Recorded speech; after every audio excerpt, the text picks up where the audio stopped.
Vale, gracias. Ya esto, la grabación me obliga a decir lo correctamente, lo políticamente correcto, ¿eh? Ya no puedo salirme del guión. Bueno, buenos días a todos y a todas. A muchos conocemos ya de años, otros son caras nuevas, pero bueno, deciros que nosotros estamos, para aquellos que no nos conocen, quizás nos reunimos en Molina de Segura. Quizás sí conozcáis más a José Vera, que creo que ha venido más por aquí que yo en los últimos años. Y nada, estamos contentos de estar aquí con vosotros, ¿verdad? Tenemos 4 hijos, ya grandecitos, y nos han venido aquí porque 3 de ellos ayer estuvieron en un campamento en Campo Tejas, así que esta mañana estaban fundidos. Estaban todos malos, estaban todos los 3 malos. Así que... Y el mayor está fuera, así que bueno, estamos como cuando éramos novios, recién casados, los dos solicos hemos estado y muy a gusto, la verdad. De vez en cuando da gusto estar así. Bueno,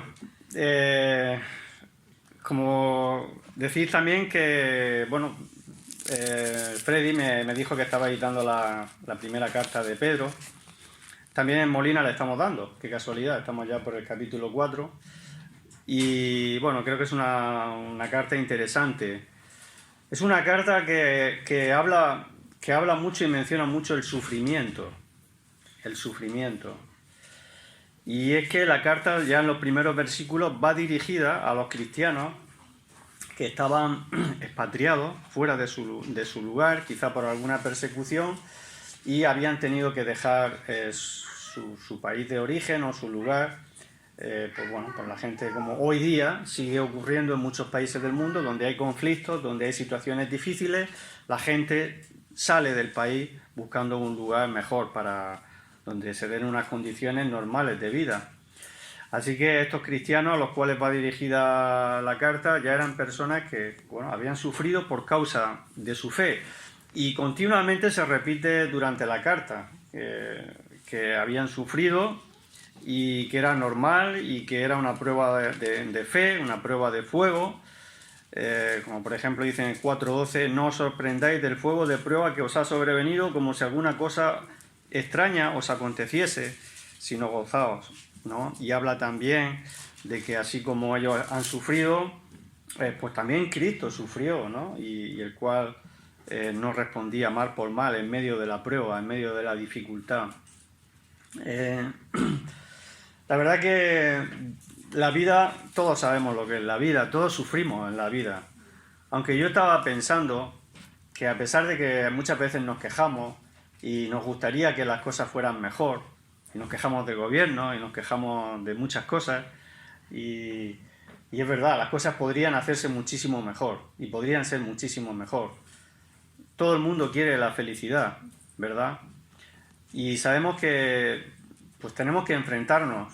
Veo que muchas de los miembros de esta iglesia son mujeres, que seguramente tenéis que luchar, ¿verdad?, en sacar también vuestros hogares adelante, vuestros hijos. Quizá vuestra lucha sea que queráis ganar a los vuestros para el Señor, que tendréis que luchar para, no sé, para mantener vuestra fe y en medio de quizá de circunstancias difíciles. Pero yo me he dado cuenta que a pesar de todas nuestras luchas y nuestras quejas, somos unos privilegiados, realmente. A pesar del calor, a pesar de todo lo que queramos quejarnos, somos unos privilegiados. A lo largo de la historia, prácticamente, pues, aunque vivamos más o menos normal, pero tenemos lo suficiente en casa, tenemos aire acondicionado, ¿verdad? Tenemos coche, podemos desplazarnos, podemos vivir más o menos una vida decente. Pero hay gente que en este mundo no tiene ni lo más elemental, ¿eh? Y si a nosotros la vida cristiana nos parece dura, pues para muchos cristianos en otros lugares ahora mismo, donde la iglesia es perseguida, donde no pueden tener una reunión como la que nosotros tenemos, en libertad, con las puertas abiertas, tienen que estar encerrados, son perseguidos, etcétera. Y algunos en la historia, y no en la historia, ahora todavía les cuesta la vida. hay atentados contra comunidades cristianas en todo el mundo. Ha aumentado la persecución en el mundo. Y yo quería leer una historia que leía, porque, como he dicho, esta carta nos habla del sufrimiento y es una exhortación del apóstol Pedro para que los cristianos primero sepan el privilegio que tienen como cristianos, sepan lo que han recibido, sepan lo que son ahora en Dios y que sepan también que si vienen pruebas y dificultades es lo normal, ¿verdad? Y que hay que aceptarlo con la ayuda de Dios y mirando al ejemplo de Jesucristo. Y esa es la idea, ¿no? Y leía una historia esta semana en el calendario La Buena Semilla que a mí me avergonzaba. Yo digo, mira, ¿estaría yo dispuesto a mantener este testimonio? Los cristianos prácticamente fueron perseguidos hasta la mitad del siglo IV. Hasta la mitad del siglo IV los cristianos podían ser perseguidos. Hubieron emperadores romanos que las tomaban con ellos, le echaban la culpa de muchas cosas y algunos eran tolerantes, pero otros sí le hacían la vida imposible y muchos tuvieron que dar su vida por su fe. Y se dice que uno de estos ejemplos, entre muchos ejemplos, fue el de Blandín, en Lyon, en Francia. ¿Lo tienes ahí? Sí. En el año 177, Blandín era una joven esclava particularmente débil. Se ve que su físico no era muy... y se fue detenida y torturada por ser cristiana. Para ser liberada solo tenía que negar a su señor. Todos pensaban que lo haría, pues era tan frágil, pero no se retractó.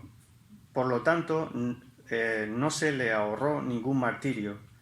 Fue azotada, sometida a la silla incandescente, echada a las fieras, que, para sorpresa de todos, se negaron a atacarla.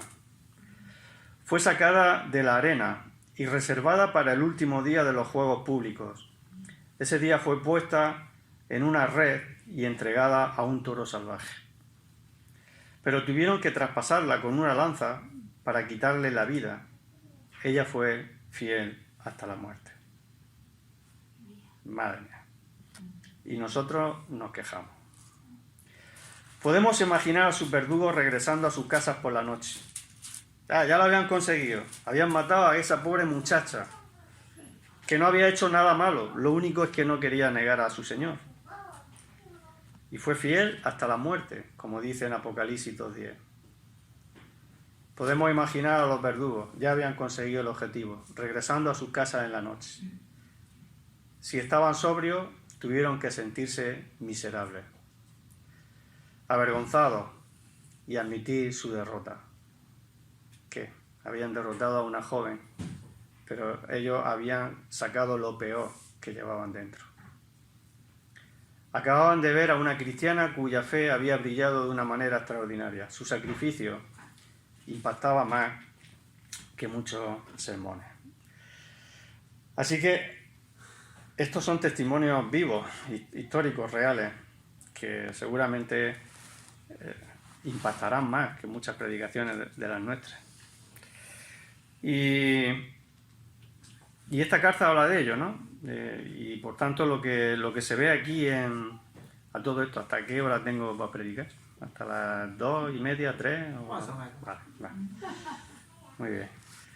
Pues lo que Pedro está intentando aquí hacer a través de esta carta es reforzar la vida de los cristianos.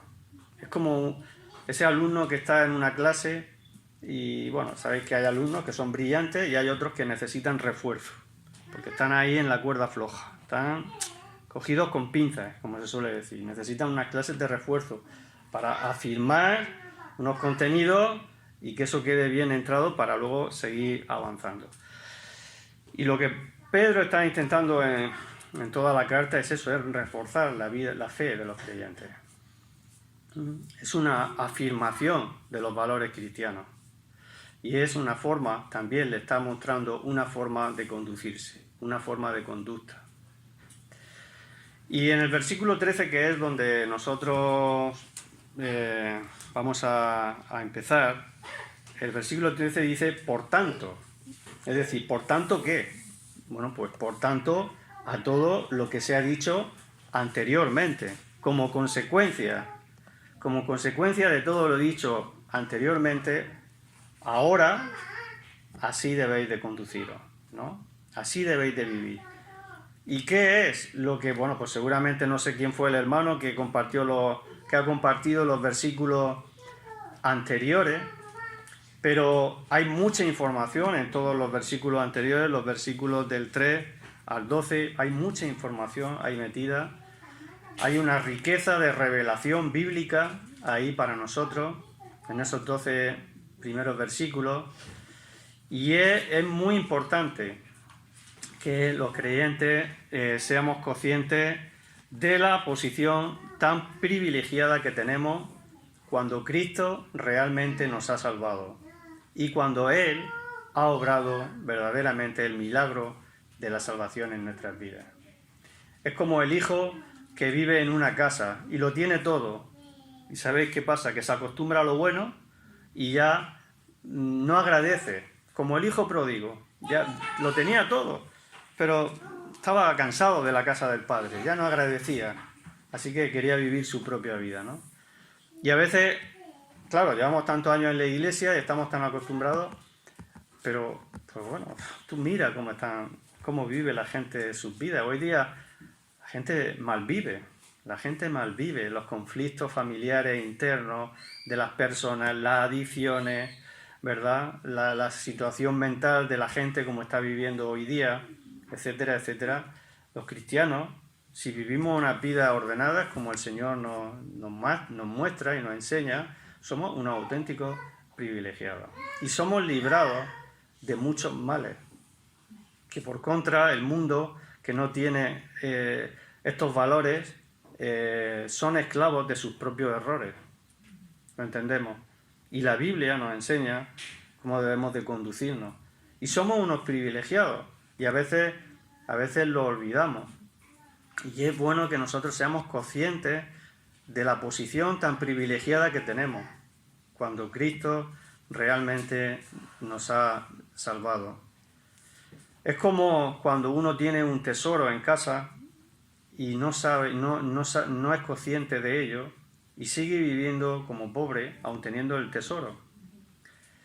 Hay una historia también que leí en otro pequeño devocional que se llama, es un caso real. En 1799, Conrad Reed, dice, un niño de 12 años de edad, encontró una piedra grande y brillante en un arroyo que atravesaba la pequeña granja de su familia.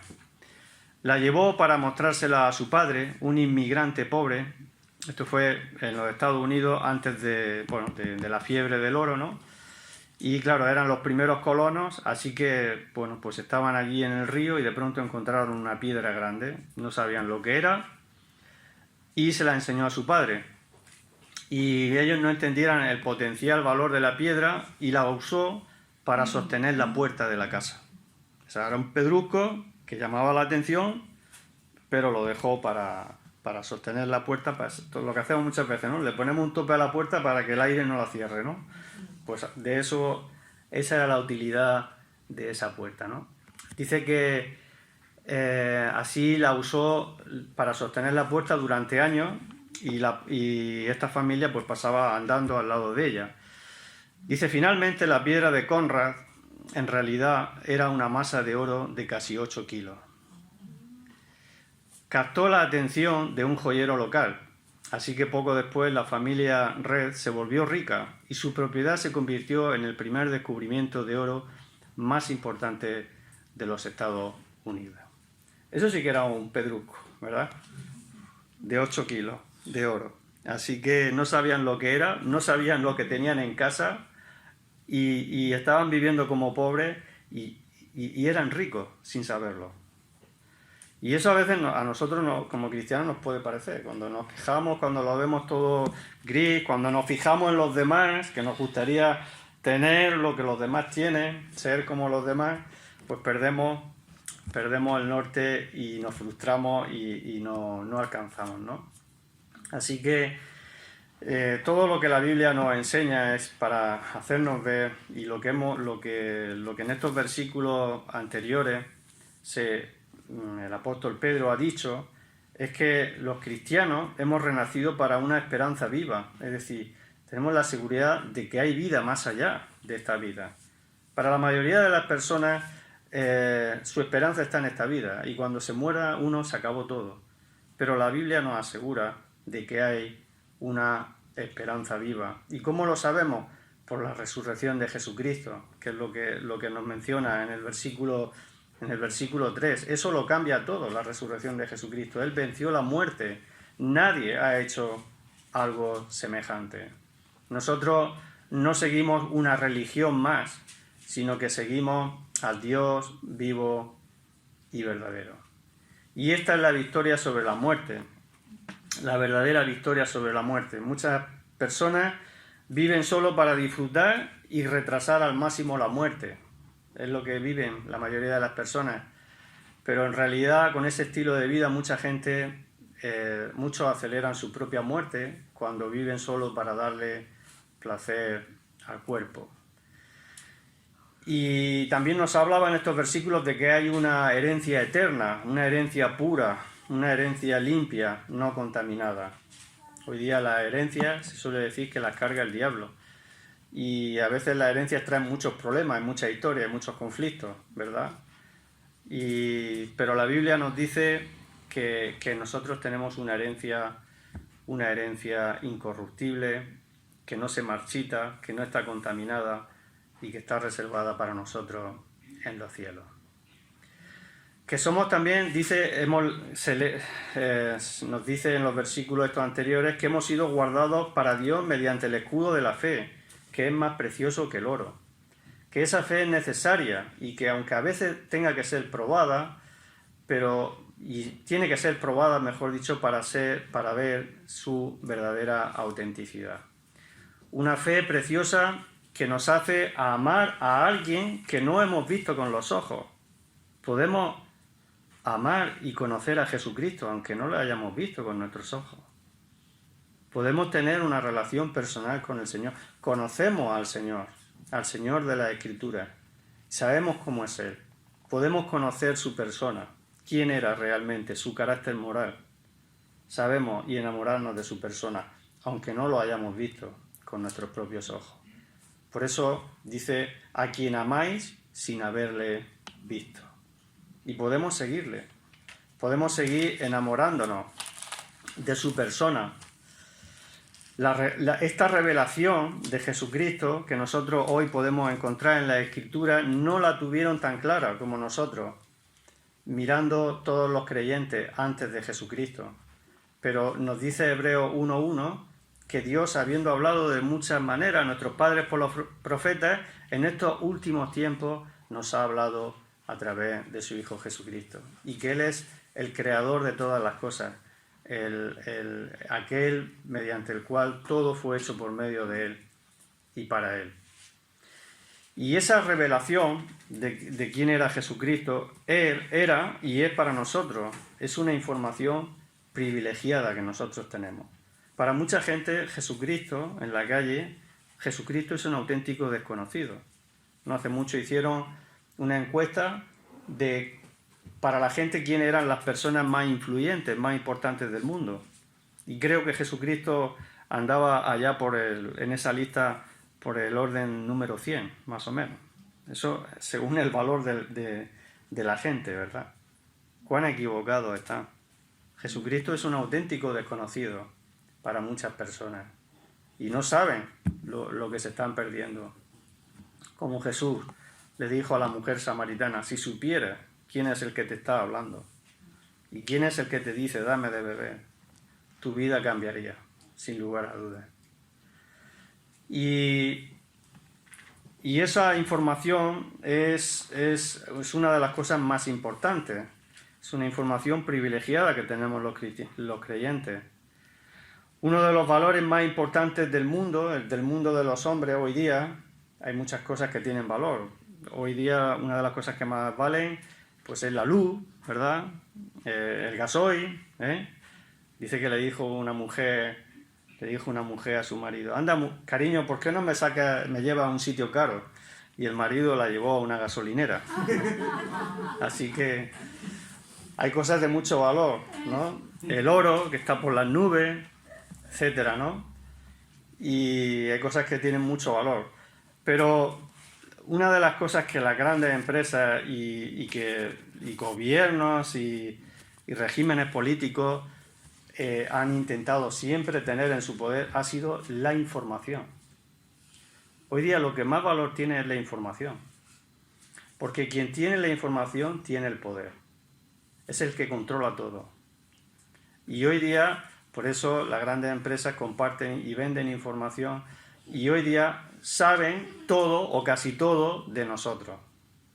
No solo lo que publicamos en los medios en las redes sociales, sino también lo que hablamos, porque los móviles nos escuchan y lo que hay, los programas que hay detrás, y saben lo que hablamos, lo que decimos, etcétera. O sea que estamos totalmente controlados. Y esa información la tienen ellos, y la tienen ellos para hacer sus políticas, sus planes, su control, etcétera. Vivimos en una sociedad de la información controlada. Y nosotros tenemos la revelación, tenemos la información de la palabra de Dios. Tenemos esta revelación para nosotros los que hemos creído. Que para el mundo es locura, pero para nosotros los que creemos es poder de Dios. Y este mensaje que nosotros hemos recibido es para compartirlo. Y dice la palabra de Dios que los ángeles se alegran en la obra de Dios a través del Evangelio y ver cómo Dios obra en la vida de las personas. Y llegamos a este versículo 13, esto es lo que más o menos, haciendo un resumen de lo que dice de aquí atrás. Y llegamos a este versículo 13 que dice: por tanto, todo lo anterior dicho, debemos de tomar conciencia de lo que somos en Cristo y qué es lo que nos espera y cuál es el privilegio que tenemos. Por eso el Espíritu Santo, por medio de Pedro, quiere hacernos ver qué cosas tenemos y que tenemos que centrarnos y perseverar en ellas. No hay nada que alegre más a Satanás que ver a un cristiano despistado, un cristiano que está desorientado, que sí, puede que se llame cristiano, que puede ser que venga a la iglesia, que sea una buena persona, entre comillas, que ofrende y todo eso, pero que no deja que el Señor tome el control de su vida. Es un cristiano despistado. Es decir, sí, practico una forma, una religión, una creencia, pero Dios, yo no tengo una relación personal con el Señor. El Señor no me está usando para su gloria, Dios no está manifestando su voluntad a través de mi vida, yo no estoy siendo una influencia para la gente que me rodea, ¿verdad? Y nos despistamos en cosas que no son importantes, cosas que nos hacen perder el tiempo y que nos hace realmente despistarnos y entretenernos. Y eso es algo que a Satanás le gusta, pero es lo que la palabra de Dios nos está diciendo lo contrario. No nos despistemos. Porque dice la frase con la que empieza el versículo 13 es: por tanto, ceñid los lomos de vuestro entendimiento. Esto es una metáfora para decir que es necesario prepararnos para actuar. No estemos despistados, debemos de estar en guardia. Ceñid los lomos de vuestro entendimiento. ¿Por qué dice eso? Bueno, es una metáfora, como he dicho, porque antiguamente sabéis que ellos vestían con túnicas largas, claro, y bueno, las mujeres lo sabéis, ¿no? Que si lleváis una falda larga hasta los tobillos, y es ajustada, eso es muy difícil correr, ¿no? Si es una falda de esas de tubo, ¿no? ¿Cómo no puedes correr, ¿no? A ver qué haces para moverte, ¿verdad? Entonces, ¿qué hacían los hombres para cuando tenían que salir corriendo? Pues tenían que remangarse la túnica y ceñírsela a la cintura. Y entonces estaban preparados para correr. Y es un ejercicio que hay que hacer, es decir, apretarse la cintura, mentalizarse, subir la túnica, ¿verdad? Y eso es algo que da equilibrio y fuerza a la forma de actuar, a estar preparado para correr, para hacer lo correcto, ceñid los lomos de vuestro entendimiento. Es decir, mentalizados, no perdamos el tiempo. Tenemos que estar mentalizados de quiénes somos, qué hacemos en este mundo y qué es lo que Dios quiere que hagamos. Así. Dice la Nueva Versión Internacional de este versículo: por tanto, preparad vuestras mentes para actuar, mantener el equilibrio de vuestro espíritu y poner plenamente vuestra esperanza en la gracia que os será otorgada cuando Jesucristo se manifieste. Como hijos obedientes, no os amoldéis a los malos deseos que albergabais cuando vivíais en la ignorancia. Preparad vuestras mentes y a continuación nos dice sed sobrios, ¿verdad? ¿Qué es ser sobrio? Pues es lo contrario de ser ebrio. Todos sabemos lo que es ser ebrio, ¿no? Alguien que ha bebido y que está su cuerpo fuera de control. No controla, es una persona que ha bebido, es alguien que ha perdido el dominio y el control de su cuerpo. Y la Biblia nos dice ser sobrios, es decir, todo lo contrario. Estar mentalizados, mantener vuestro cuerpo, que es el templo del Espíritu Santo, el cual tenemos que cuidar, ¿verdad? Y tenemos que estar preparados para toda buena obra, con cordura. Y en el versículo 14 se nos dice que como hijos obedientes no os conforméis a los deseos que antes teníais estando en vuestra ignorancia.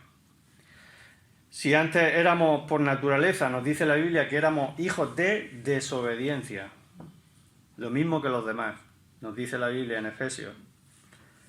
Es decir, ¿qué es ser un hijo de desobediencia? Pues es aquella persona que mantiene una actitud de resistencia a ser persuadido. Es aquel que está en una actitud de confrontación y no quiere humillarse. No quiere someter su voluntad a Dios. No quiere someterse a Cristo como en cambio sí lo hizo Cristo, como Él se sometió a la voluntad del Padre. Ahora, Dios quiere que seamos hijos obedientes. Hijos obedientes. ¿Cuántos de aquí somos padres? ¿O madres? Unos, muchos no. Vale, mayoría. Bueno, pues una de las cosas que nos hace más felices a los padres es cuando los hijos son obedientes. ¿Y existe alguno que sea obediente por naturaleza? Bueno, pero hay que enseñarlo. Pero cuando un hijo ves que al final va dando fruto y obedece y anda en la verdad y ves que está siguiendo en los buenos pasos, no hay nada más que nos haga más felices. Decía el apóstol Juan, no tengo mayor gozo que el ver que mis hijos andan en la verdad. Cuando a nosotros como padres nos gusta ver que nuestros hijos son obedientes. Y Dios quiere lo mismo de nosotros, que nosotros seamos hijos obedientes. Hijos obedientes. Por eso dice, como hijos obedientes, tenéis que cambiar vuestra actitud. Si antes en vuestra vida antigua actuabais de una forma, etcétera, pues ahora tenéis que cambiar el chip y tenéis que no os podéis conformar a las mismas cosas que antes teníais. Es decir, uno puede ser creyente y bueno, o venir a la iglesia y seguir haciendo las mismas cosas si son cosas que desagradan a Dios, ¿verdad? No puede ser así. Se cuenta la historia de... Mi mujer me mira a reojo ya. La historia que es una anécdota real, ¿eh?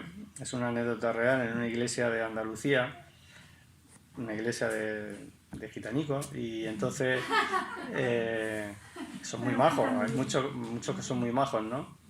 Y entonces dice que había uno en el culto de oración, y entonces de estos que se habían entregado así al Señor y tal, y dice: Señor, te doy gracias porque antes robaba para el mundo y ahora robo para tu gloria.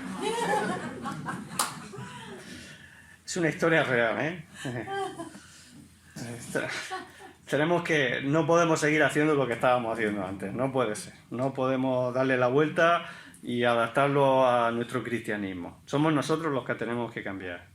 No podemos seguir haciendo las mismas cosas de antes. Y eso es lo que la Biblia nos dice. A los deseos que antes teníais estando en vuestra ignorancia, no os conforméis, no os amoldéis a esa forma de vivir. No puede ser lo mismo.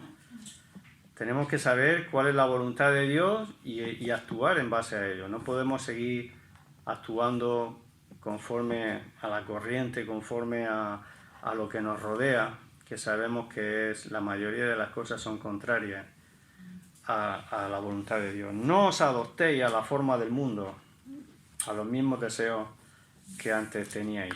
La propia carta va retomando los mismos temas en distintas ocasiones. Por ejemplo, si vais a 1 de Pedro 4:3, si pasamos la página, dice: baste ya el tiempo pasado para haber hecho lo que agrada a los gentiles, andando en lascivias, concupiscencias, embriaguez, orgías, disipación y abominable idolatría. Es decir, tiene que haber una diferencia. ¿Cómo se conoce el árbol? El árbol se conoce por el fruto. Si antes daba unos frutos, pues esos frutos me dicen qué clase de árbol soy. Como se suele decir, no le pidas al olmo, no le pidas peras. Pera al olmo. El olmo dará otra cosa, pero lo que da pera es un peral. Y un cristiano pues tiene que manifestarse que realmente Dios ha obrado en nuestra vida, en que tiene que haber un cambio, que a veces no es un cambio radical, a veces es un cambio paulatino, poco a poco, pero tiene que verse, ¿verdad?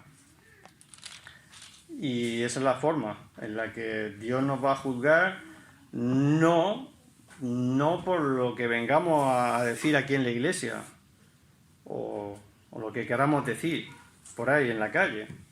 Dios nos va a juzgar según las obras, no según las palabras. Según las obras vamos a ser juzgados, y es a quien tenemos que dar cuenta a Dios. Por eso, ¿cuál es la forma que agrada a Dios de vivir? Pues versículos 15 y 16. Sino que como aquel que os llamó es santo, sed también vosotros santos en toda vuestra manera de vivir, porque escrito está: sed santos porque yo soy santo. Es decir, Dios en su naturaleza es santo, es sin pecado. Nosotros por naturaleza estamos acostumbrados a conocer lo que es el pecado, pero Dios no. Dios no tolera el mal, Dios no tolera el pecado. Y como Él es santo, Él tiene la autoridad de pedirnos que nosotros también vivamos en santidad. ¿Qué es la santidad?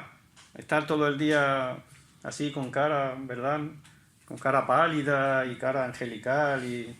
No, pues la santidad es hacer lo que Dios ama. Y es amar lo que Dios hace. Es hacer lo que Dios ama. ¿Qué ama Dios? ¿Qué es lo que quiere Dios? Pues hacerlo. Vivir apartados, consagrados al Señor. Y no es una vida aburrida. Podemos hacer muchas cosas siendo cristianos. pero de una forma sana, y pasarlo bien y ser más felices que la aparente felicidad del mundo, que sabemos que es un engaño y muchas veces una hipocresía.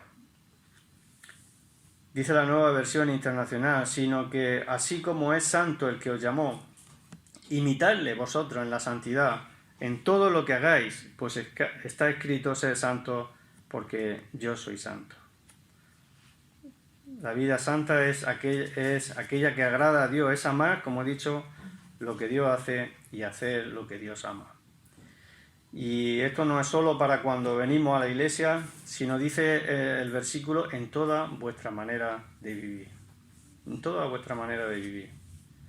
Se tiene que notar que somos cristianos en nuestro lenguaje, ¿verdad? En nuestras formas.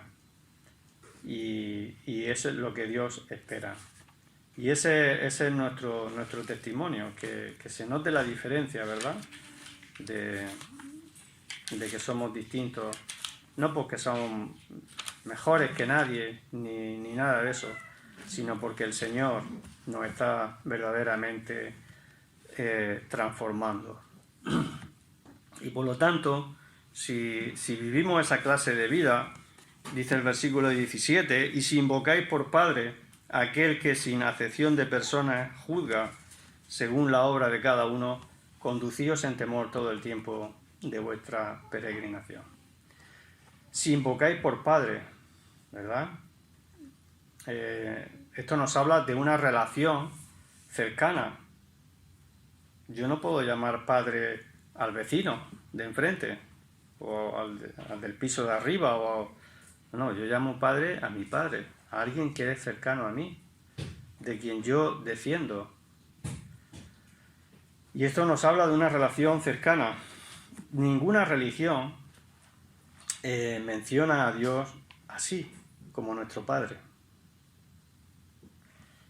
Y Jesús hablaba de Dios como su Padre. Y eso ofendía a los judíos, porque entendían que si Jesús decía que era hijo de Dios, entonces era Dios mismo, porque se hacía igual a Dios, igual al Padre. Nosotros somos hijos de Dios, pero hijos de Dios por adopción. No somos hijos de Dios legítimos. Legítimo solo fue Jesucristo. Pero Dios nos ha concedido, a pesar de ser adoptados como hijos, nos ha concedido toda su riqueza. Como una familia que adopta un hijo y tiene otros hijos. Que bueno, pues los hijos adoptados, aunque no sean según la carne suyo, pero ya tienen todo el derecho y todos los privilegios que el resto de los hijos que sí son descendientes suyos. Así que nosotros tenemos todas las riquezas y privilegios como hijos herederos. Y nos dice la Biblia, y coherederos con Cristo. Somos herederos y coherederos con Cristo. Y eso es la posición de privilegio que tenemos. Jesús invitó a sus discípulos a dirigirse a Dios como el Padre de ellos. Y eso lo dijo en el Padre Nuestro. Vosotros cuando oréis, oraréis así: Padre Nuestro. Así que Dios nos invita a dirigirnos, Jesús nos invitó a dirigirnos al Padre como Padre Nuestro, que estás en los cielos. Y nada nos tiene que reconfortar tanto como saber que Dios es nuestro Padre. Yo sé que hay muchas personas que a lo mejor no han tenido padre, su padre lo abandonó de pequeño, o han tenido un mal padre maltratador, y a veces la idea o la figura de un padre es algo que de hecho rechazan, ¿verdad? Pero la Biblia nos dice que Dios es el padre de huérfanos, ¿verdad? Y aunque tu padre y tu madre, dice, te abandonen, con todo, Jehová te recogerá.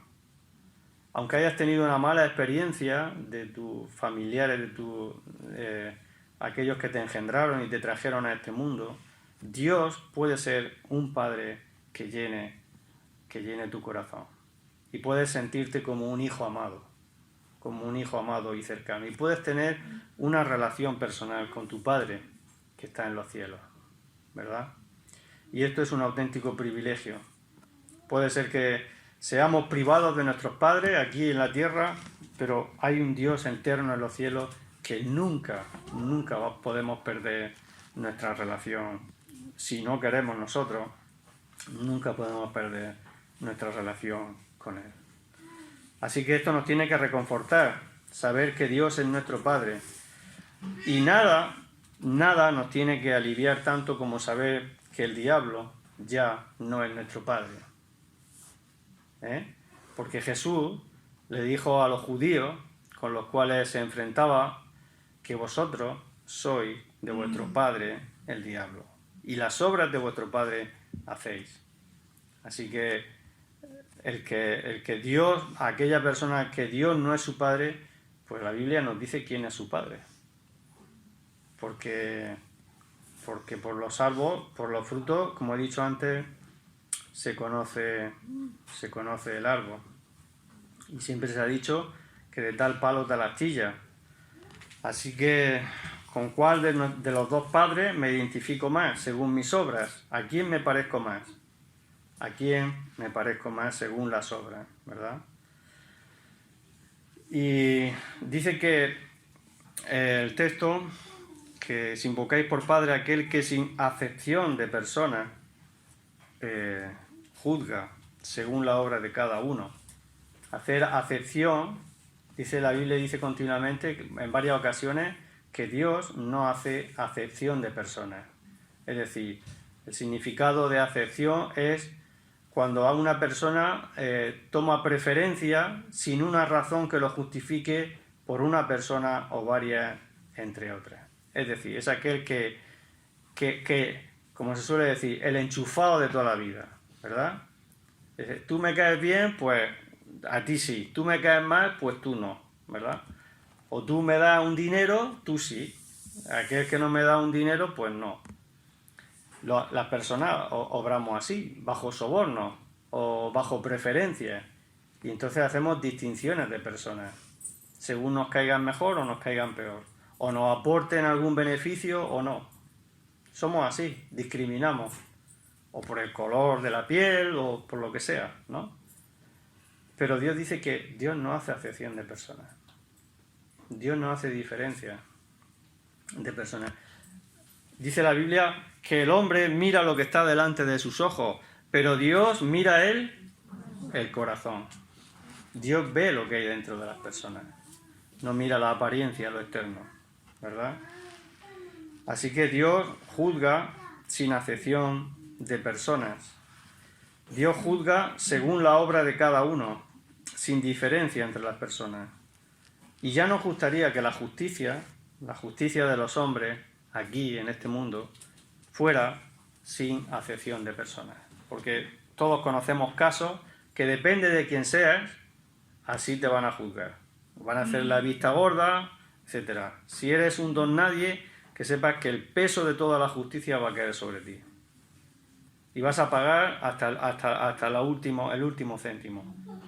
Pero si eres la hija de un rey, o un cargo político, y tienes poder, tienes enchufe con los jueces, los grandes jueces, pues ya se encargarán de juzgarte suavemente, ¿verdad? Y así es como funciona la situación en este mundo. Pero Dios dice que no. Dios dice que sin acepción de personas Dios juzgará a cada uno según la obra de cada uno, y por eso nosotros, dice, nos anima a que nos conduzcamos en temor todo el tiempo de nuestra peregrinación. Es decir, que Dios es Padre, pero también es juez. Tiene las dos partes. Y esto es consolador, saber que quien te va a juzgar, quien nos va a juzgar a nosotros como cristianos, es también nuestro Padre. No es un extraño, es nuestro Padre. Y a la vez también debe de infundirnos temor reverencial, porque aunque sea nuestro Padre, dice, es mi Padre va a hacer la vista gorda, me va a dejar pasar todas y nada, yo soy el enchufado de mi Padre y nada. No. Aunque sea nuestro Padre, no nos va a dejar Al contrario, la Biblia dice claramente que si somos hijos, Dios usará la disciplina. Y porque si no nos disciplinara, nos tendría como hijos, como bastardos, ¿no? Como si no tuviéramos padres. Pero Dios dice que ama y disciplina a todo aquel que adopta por hijo. Y eso tiene que consolarnos, porque aunque es nuestro Padre, también nos va a juzgar y no nos va a dejar pasar una. Toda ofensa debe ser reconocida si queremos que sea perdonada.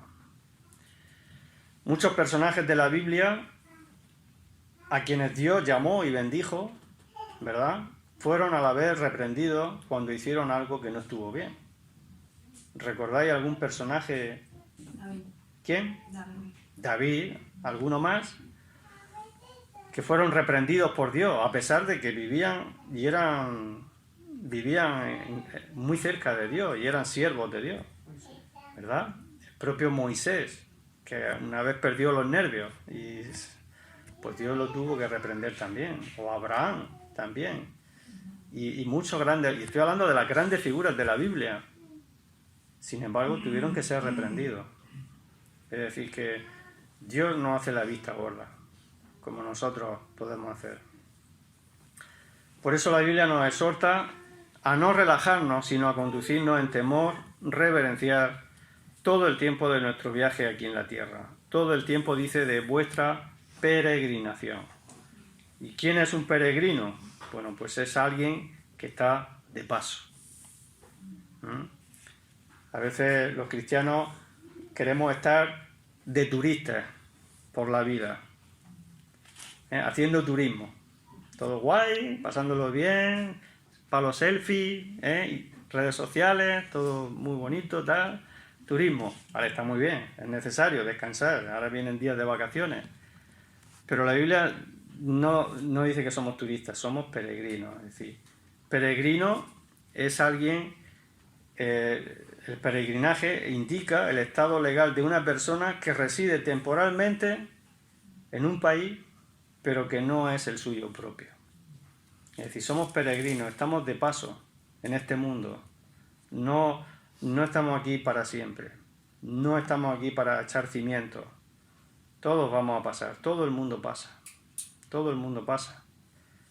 Así que la Biblia quiere que nosotros nos mentalicemos bien y que sepamos que somos peregrinos. Dice en el capítulo 2, versículo 11 de esta primera epístola de Pedro: amados, yo os ruego como a extranjeros y peregrinos que os abstengáis de los deseos carnales que batallan contra el alma. Somos extranjeros y peregrinos, estamos de paso en este mundo. Y tenemos que mentalizarnos que vamos a la casa del Padre. Y mientras tanto debemos de mentalizarnos y andar correctamente. Y nos dice el versículo 18: sabiendo que fuisteis rescatados de vuestra vana manera de vivir, la cual recibisteis de vuestros padres, no con cosas corruptibles como oro o plata. Éramos esclavos y fuimos rescatados, fuimos liberados de una forma vana de vivir, la cual recibimos de nuestros padres o nuestra cultura.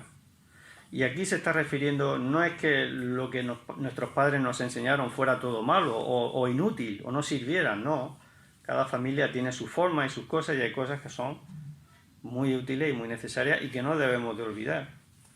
Pero aquí se está refiriendo más bien al culto hacia los ídolos, ¿verdad? Muchos de los cristianos, pues todo, y la religión ha existido y el paganismo ha existido. Y muchos eran griegos o del paganismo que rodeaba la cultura hebrea en los demás países de alrededor, y cada pueblo pues tenía su dios, su religión, su forma, y eso pues sigue siendo hoy día también. Aunque vivamos en una sociedad teóricamente cristiana, pero vemos que cada pueblo tiene su imagen, su ídolo, y todo el mundo lo reverencia, y todo el mundo lo adora, y cada uno se pierde en esas formas, ¿no?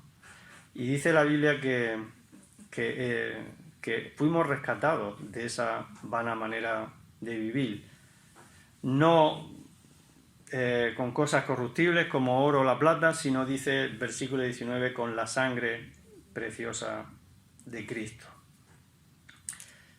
La religión, como he dicho, la religiosidad, puede ser que todo quede muy bonito. Sabemos que vivimos en una sociedad donde hay cada ciertas épocas del año, se sacan los ídolos y la gente los venera, etcétera, ¿no? Pero al final de cuentas eso es un folclore y al final la gente le gusta acompañar el folclore y las fiestas y la multitud, pero eso no cambia a las personas, no cambia la vida de las personas. Las personas, después que encierran al ídolo en su sitio, vuelven a vivir sus vidas ajenos de la voluntad de Dios. Y la Biblia dice que no, nosotros no podemos seguir haciendo estas cosas, que hemos sido rescatados de esa forma de vivir, para que vivamos consecuentemente de una forma distinta.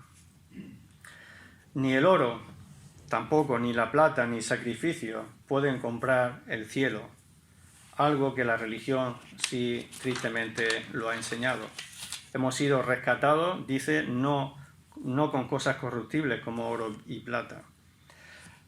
Precisamente, ¿verdad? El protestantismo surgió cuando un papa se le ideó de que si daba dinero para apoyar la construcción de San Pedro, del Vaticano, de lo que es actualmente hoy día el Vaticano, se te otorgaba una indulgencia mediante la cual podías llegar mejor al cielo.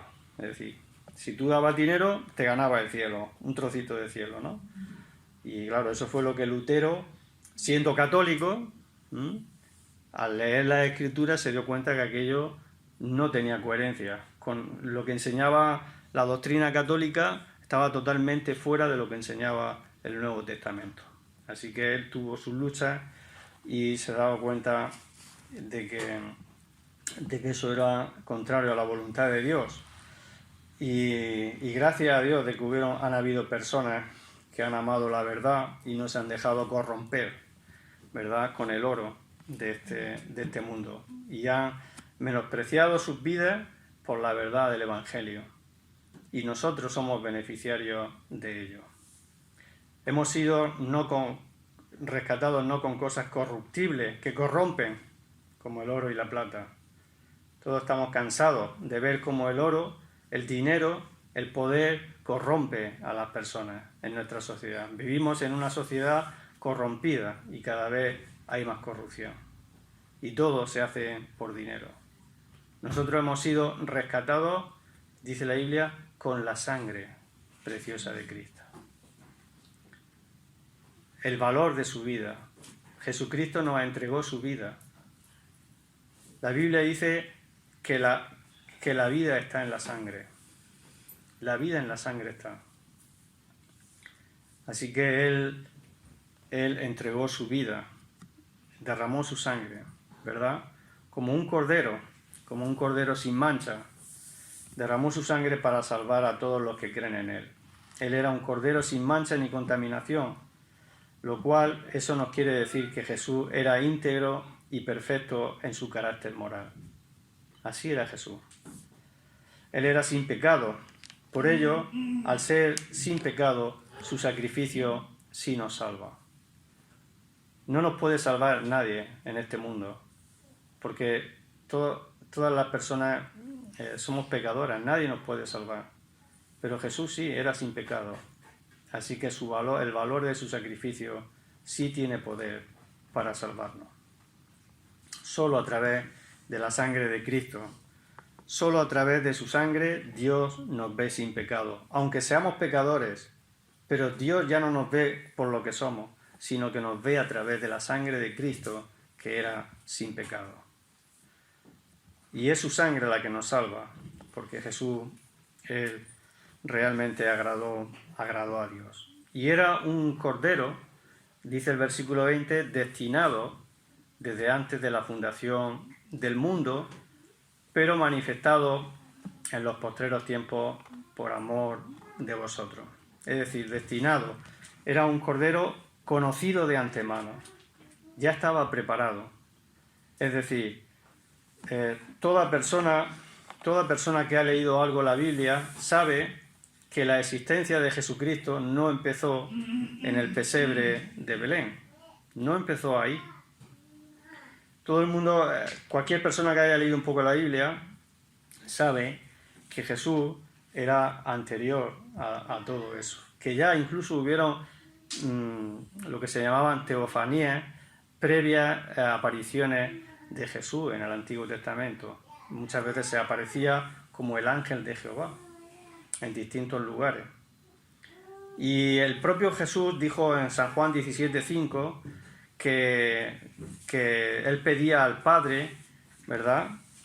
Y hace referencia a que él tenía comunión y gloria con el Padre antes de que el mundo fuese. Es decir, antes de que el mundo fuese, Jesús ya está diciendo que él tenía comunión y compartía su gloria con el Padre. Jesús es Dios, por lo tanto es eterno.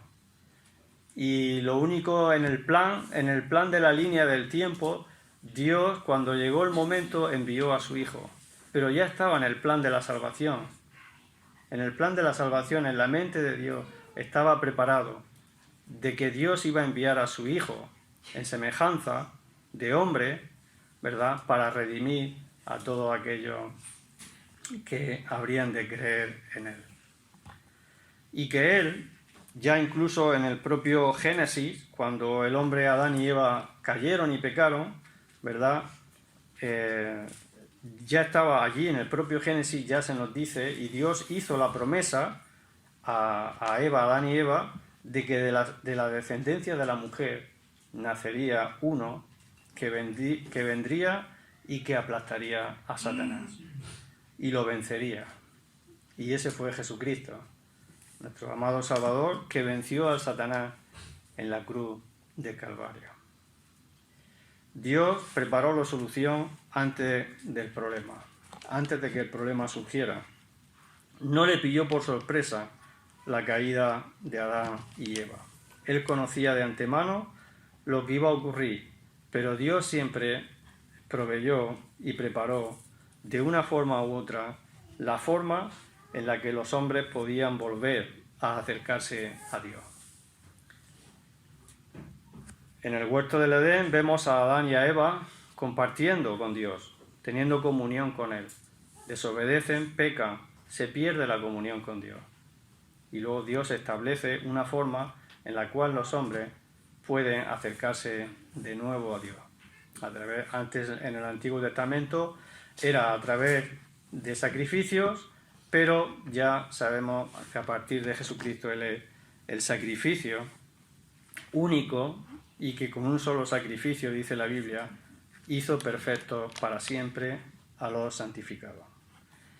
Así que solo podemos acercarnos a Dios a través de este sacrificio, solo de la persona de Jesús, que es lo que nos dice el versículo 21, que mediante el cual Jesucristo creéis en Dios, quien le resucitó de los muertos y le ha dado gloria para que vuestra fe y esperanza sea en Dios. Solo podemos conocer a Dios pasando primero por la cruz. Y yo no sé si todos los que estamos aquí hemos realmente entregado nuestras vidas. Hemos reconocido que somos pecadores, hemos reconocido que estamos separados de Dios por nuestros propios pecados. Y solamente hay una forma en la cual podemos ser reconciliados con Dios. Y es yendo a la cruz. Y es reconociendo el perdón de nuestros pecados. Y que lo único que nos salva es la obra de la cruz. Es la sangre que Cristo derramó para perdonar nuestros pecados. Y cuando eso ocurre, no solo nuestros pecados son perdonados, sino que pasamos, dice la Biblia, de muerte a vida. Y que somos hechos hijos suyos. Y que como hijos nos corresponden toda la eternidad y toda la gloria que está por venir cuando se manifieste Jesucristo. y que podemos ser librados del temor de la muerte y que tenemos una herencia incorruptible, eterna en los cielos, y que tenemos una esperanza viva por la resurrección de Jesucristo. Yo creo que no se nos puede dar más. Así que nosotros, como he dicho al principio, somos privilegiados y tenemos que, como hijos y herederos, tenemos que ser muy agradecidos y vivir vidas que al Señor le agrada. Una vida, como hemos leído, una vida en santidad, que es hacer lo que Dios le ama, lo que Dios ama, y amar lo que Dios hace. Porque el Señor nos ayude, nos fortalezca, y que este recordatorio de todo lo que Pedro quería transmitir a los cristianos del primer siglo, que estaban sufriendo una serie de persecuciones, pues que también nos fortalezca a nosotros, que seguro que estamos sufriendo mucho menos que ellos sufrieron, y que esto nos haga ver lo privilegiados que somos y nos dé ánimo para que, a pesar de las luchas que tengamos cada uno en nuestra vida personal, pues que sepamos que Dios está con nosotros. Dios es nuestro Padre, y el Padre ama al Hijo, ama a sus hijos como nadie. Un padre está dispuesto a dar su vida por sus hijos. No olvidemos eso. Dios nos ama como nadie, como el Padre ama a sus hijos. Porque el Señor fortalezca y nos bendiga a todos. ¿Vale?